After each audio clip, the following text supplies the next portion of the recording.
चंद्रपूर जिल्ह्यामधल्या शाळा कॉलेजला आज सुट्टी जाहीर झालेली आहे। चंद्रपूर जिल्ह्यामध्ये पुढील 4 ते 5 तास मुसळधार पावसाची शक्यता वर्तवण्यात आली आहे। जिल्हाधिकारी वसुमना पंत यांनी तातडीने हा आदेश जारी केलाय। चंद्रपूर जिल्ह्यात काल जरी रेड अलर्टचा विशेष प्रभाव दिसलेला नसला तरी आज मुसळधार पावसाच्या शक्यतेने जिल्हा प्रशासनाने खबरदारी म्हणून हे पाऊल उचललेले आहे।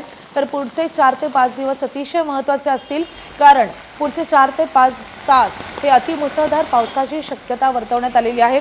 आज चंद्रपूर जिल्ह्यातल्या शाळा कॉलेजला सुट्टी जाहीर करण्यात आली आहे।